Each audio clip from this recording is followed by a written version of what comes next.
A United States Senator must make decisions that will have an impact. After this fall's primary, only one Republican will remain to face off against Democratic Senator Elizabeth Warren and clutch that opportunity to make a difference. Beth Lindstrom is a small business owner, previous cabinet member of Governor Mitt Romney, and director of the Massachusetts State Lottery.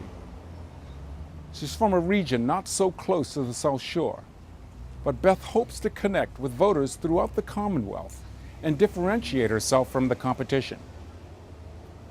What does she bring to the table beyond experience?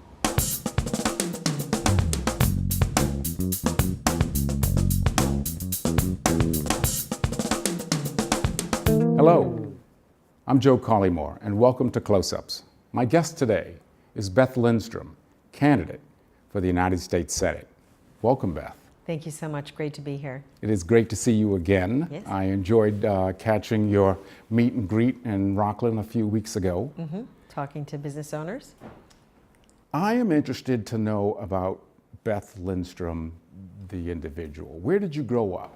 I actually grew up outside of Hartford in Vernon, Connecticut, but my dad was from Worcester and my mom was from Sutton, so I say I have Massachusetts roots.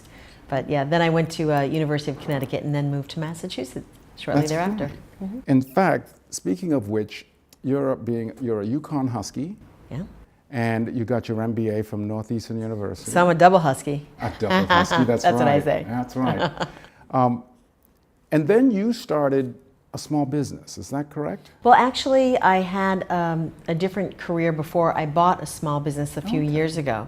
But if you want me to tell you a little bit about that, I'd be happy to.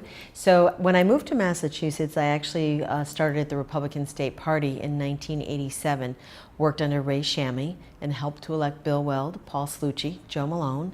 My other political background is that I was an advisor to Mitt while he was in Utah, and then he came to Massachusetts and we ran his governor's race. I ran Scott Brown's first race, so I say that was the one that won. And most recently, I was the president of a super PAC called Commonwealth Future that helped elect Karen Polito and Charlie Baker as governor. So that's my kind of my political experience. And those experiences have all been sort of on the operational behind the scenes. They have been. And now, what's it feel like to be a candidate? It feels very different. When it's you and you're putting yourself out there, it's a lot harder than someone, being behind someone and say, hey, well, let's do this, do that. And so, yeah, I have a little bit more sympathy and empathy for the role of a candidate now. You're from the western part of the state. And here on the eastern side, predominantly coastal, what are the differences that you've seen in terms of the regional concerns and issues as you've campaigned around the Commonwealth? Well, I think you said it. I mean, if there's one that's clear, it's coastal and what that brings along with it. But for the most part, people have the same concerns, which are the current U.S. Senator and how she's running for president, and people feeling like they're being left behind.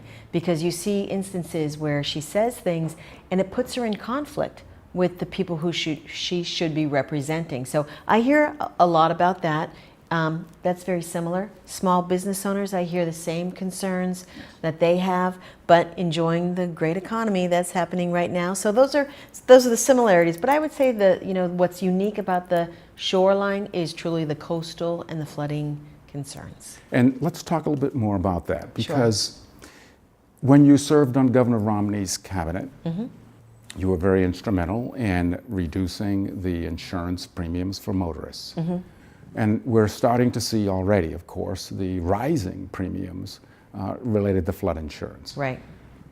How can you show leadership in addressing this issue, particularly of concern to those of us here on the coastal communities? Well, I would have to understand where it sits today and what's in front of the Congress, if there's anything in terms of bills. But to be able to be the voice that represents people and going to Washington while we're able to have conversations and build relationships with people down there would be very, very important. I believe that there are some flood maps, and I think some people are upset about where those lines are drawn. Flood insurance, the increasing premiums, how that is cost prohibitive for some people looking to buy property on the shore. So I think I would suggest that we grandfather a lot of people who've already been in their homes, and just try to find market-based principles to introduce maybe other products in the insurance market. And there's a lot that goes into it. I'm not going to say I'm an expert, but I'd certainly like to tackle it and be the voice that represents people along the coastline, because we have a lot of it. So indeed we do. Let's talk a little bit more about some of your other accomplishments. Sure. You served on the business regulations. On Governor Romney's cabinet. Yes. Yes. So, tell us more about that. So, and if I can go back just a little bit, I Mm-hmm. actually have held 2 senior positions in government. I was down at the lottery under Joe Malone, and I was the first female director of the lottery. And I was very proud of that accomplishment. We sent a lot of money back to cities and towns, which was really helpful at the time that I was there. And we had the lowest. We were very efficient, let me put it that way. We were very efficient while we were there. But yes, serving on Governor Romney's cabinet, and we did so many things for people, for consumers, and one of which was the auto insurance, introducing auto insurance competition. Second, winning a Better Government Award from the Pioneer Institute about culling out unnecessary regulations. And I will say, I think it's really important to have a balance, protecting consumers, but also making sure businesses can be productive and can make a profit for small business owners. But one other thing that I was really proud of at Consumer Affairs was creating a high school financial literacy program. High five. And everything that we had to do, I had to work with Democrats, which is a skill set, being able to create relationships and being able to work across the aisle, which is really, really important because we are so hyper-partisan in Washington. I think we need a little bit of that down there right now. But this was working and trying to get the Secretary of Education to back me into creating this program where we could teachers got accredited, and we were free materials, and we were able to teach 800 teachers, and we were able to get into high schools and teach kids the difference between a debit card and a credit card. And I felt that was so important because we don't have home ec, we don't have those life skill classes so much. So we really had to kind of tie the curriculum to a relevant area. And that was a challenge, but we did it. And because we worked together with a lot of people. So I was very proud of that. You mentioned working across the aisle. Particularly here in our state, we had a number of Republican senators who were very effective in working across the aisle. I think that it's safe to say that our current climate, particularly on a national level, we've become rather polarized. Yeah. So as it relates to how can you perhaps distinguish yourself in this type of climate, especially dealing with some rather polarizing issues. And let's talk for a minute about one of which is immigration reform. Sure. I don't think that you're going to find anyone who disagrees that we need to address this issue of immigration. Right. It's all about how Right. to approach that. Tell me what your feeling is on sanctuary cities first off. Sure. Well, let me step back and I'll address that in a minute. But where I am on immigration is I think there's confusion between illegal and legal. And I want to say straight off that I am all for legal immigration. I think it makes our country rich and diverse, and we're all immigrants in some way. So that's important. But we have to stop telling the world that it's easier to come here illegally than legally. And we've seen a lot go on lately with regard to this. We have 46 ports of entry. If people want to claim asylum, that's where they can go and not be separated from their family. I'm not in favor of that. But what contributes to this problem is Elizabeth Warren when she goes around the country and she advocates for sanctuary cities, like as if you can pick and choose which laws to follow. So that sends the message that it's okay to try to take this terrible trek with your family or whatever and then put your children in harm's way. Because if she says you have hope of getting sanctuary, then people have that hope. And it's a false hope. Yes. I mean, there's 2 ways to come here, legally, illegally. If you choose illegally, there's just bad choices that follow. So, you know, she's part of the problem. I think there are a lot of good people, though, that would want to come to the table and fix it. And I do believe we need to have a comprehensive approach to this. We need to fix DACA. We need to be able to come together, find the common ground, and say, this problem is so big, we need to fix it. And I want to be part of that.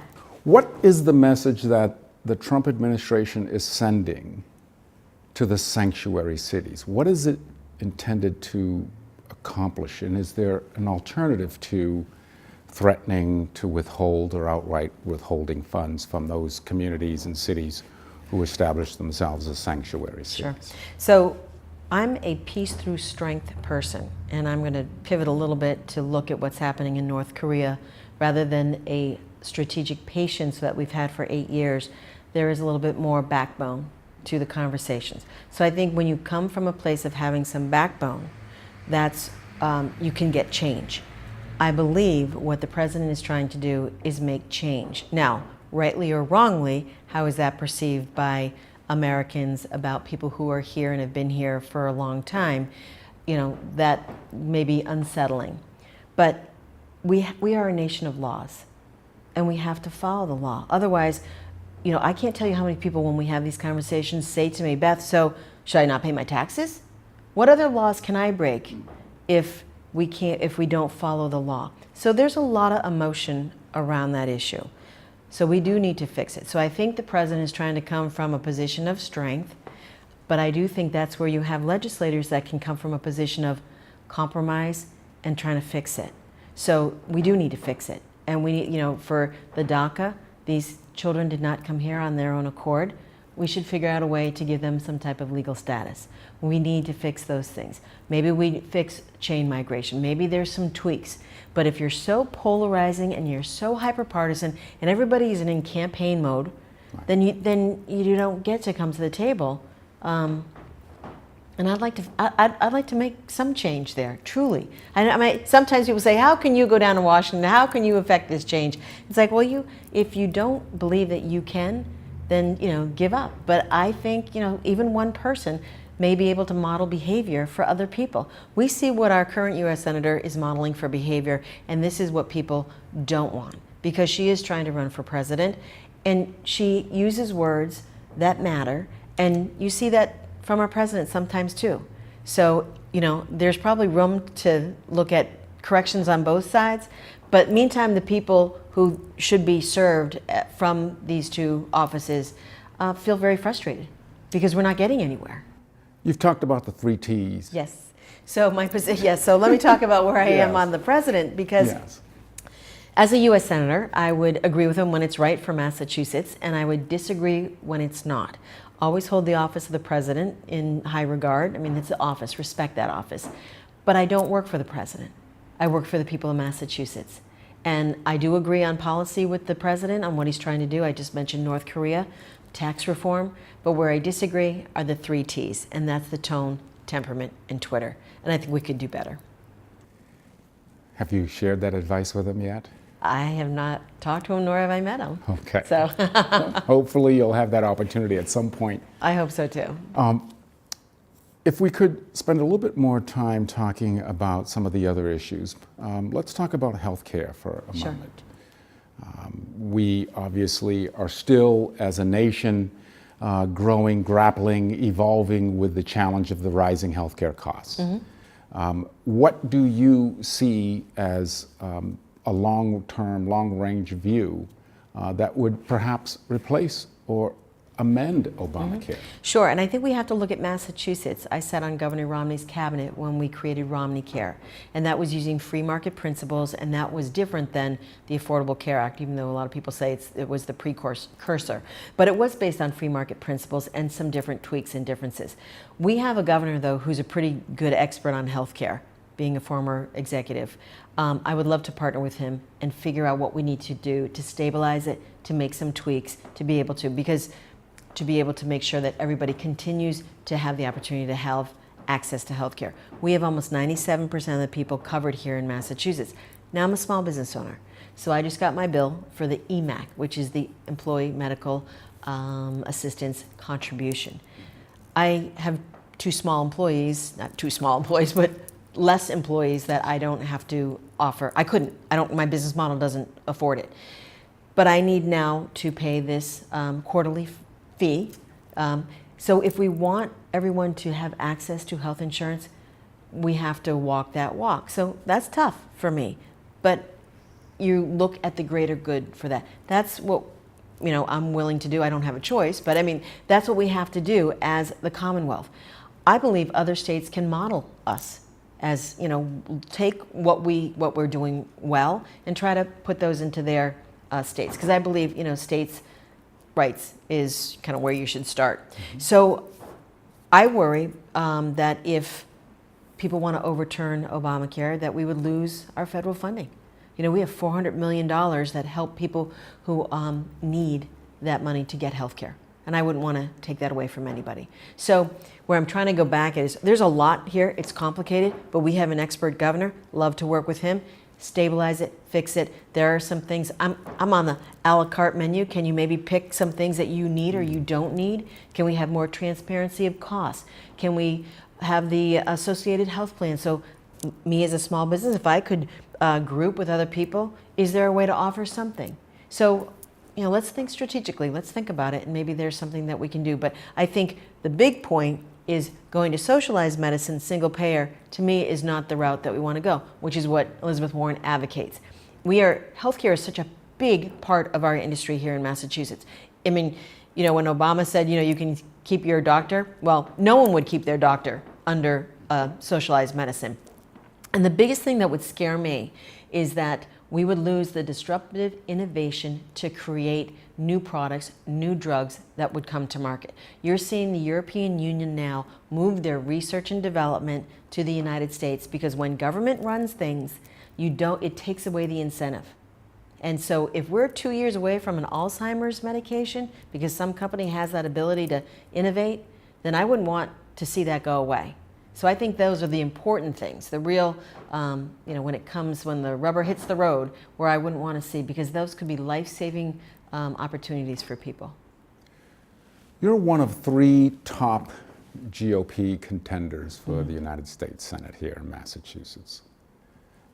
And I understand that there have been perhaps 1 or 2 debates thus far, and now perhaps we may not have benefit of any more. What's going on, and why are the other candidates reluctant to sit in further more debates? Well, after the convention, we had about 10 requests for debates, which we have locked into our schedule, because it's important for voters to see who we are and have the opportunity to hear where we stand, how we conduct ourselves as U.S. senators. So it's really a shame that they're being deprived, because we had one web-based debate about a week ago. And then toward the end of it, we started to talk about our differences. And then there were 4 debates that neither of my opponents showed up to. And it's really too bad, because we are depriving voters of hearing about our differences. So let me address what those are.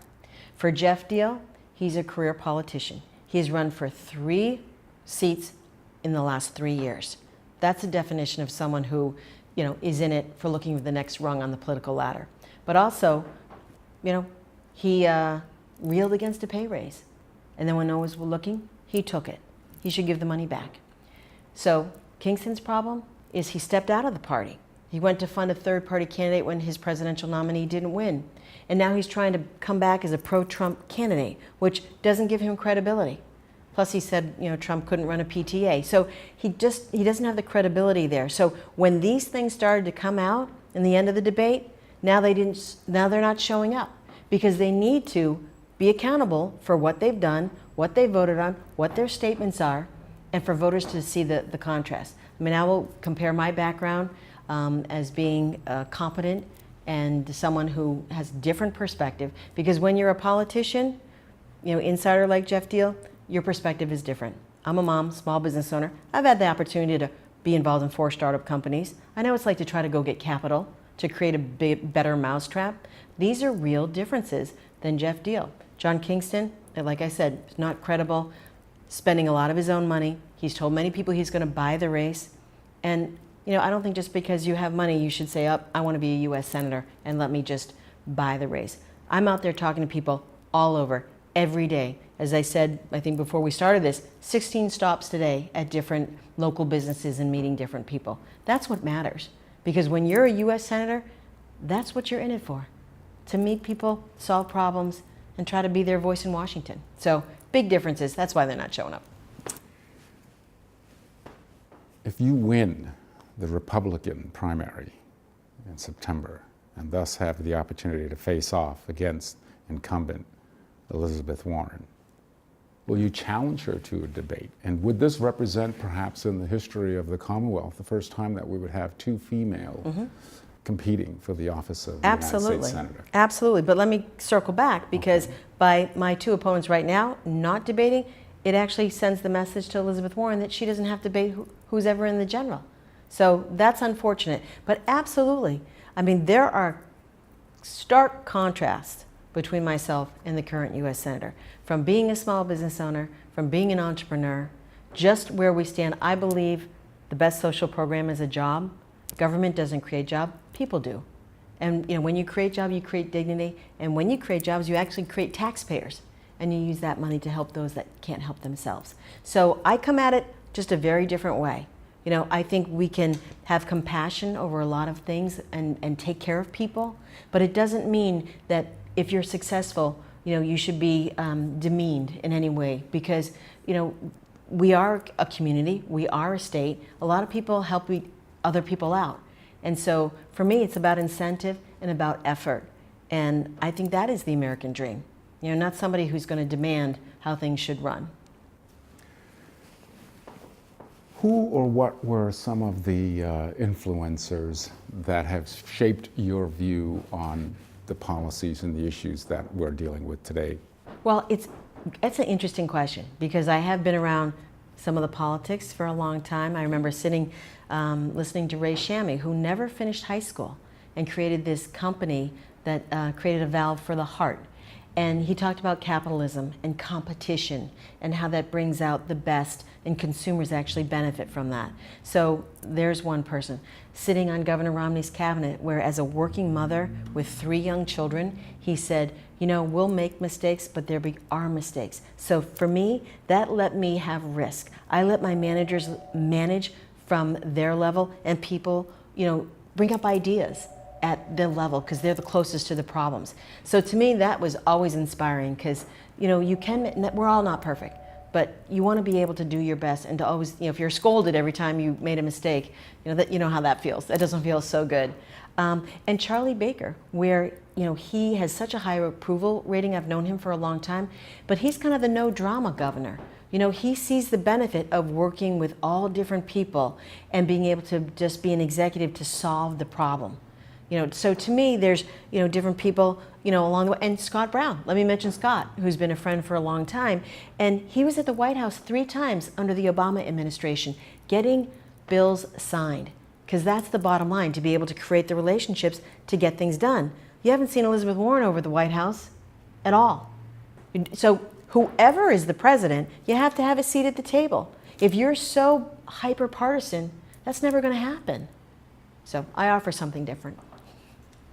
Is there anything else you would like to share with our listeners that we haven't already covered? Sure. I have one notable, that when I'm elected in September, I'd be the very first woman to run as a Republican for the U.S. Senate in Massachusetts history. And I think that's a really, really neat thing. I read a book this past year, I'd say, and it was about Lucy Stone. And she was the first woman out of Massachusetts to go to college. And then she started to talk about human rights, and then she talked about women's rights. And so we've had some great people here in our history, and wouldn't it be nice to be one of those that kind of gets written up as somebody who did something historic? That's not my motive, but that'd be kind of neat. So that would be kind of neat. Yeah.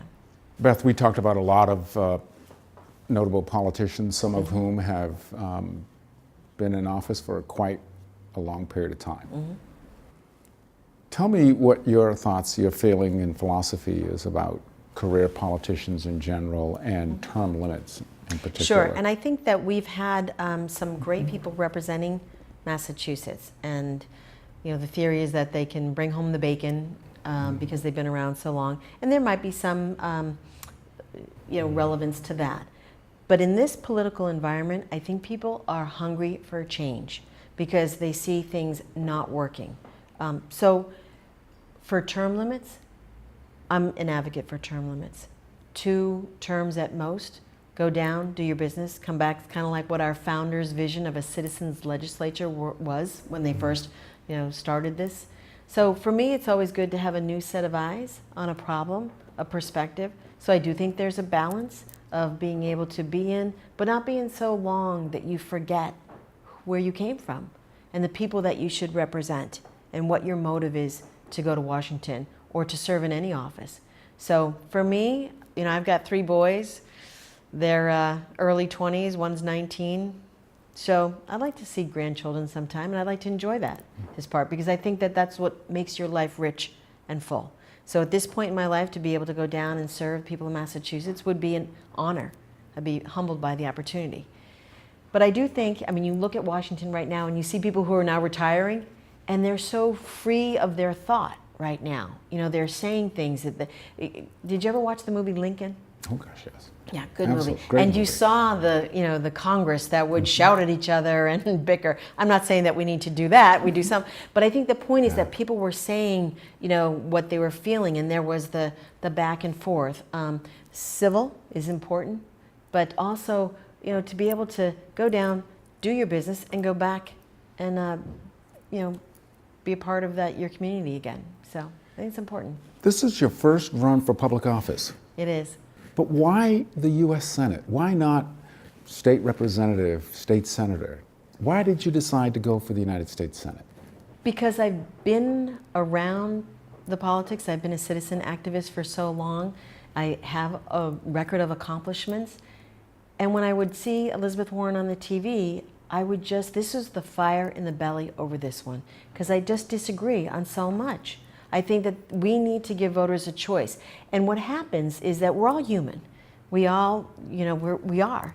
But then someone like Elizabeth Warren kind of gets swept up and they say, okay, I can be president, and they forget, if she's running for president, say so.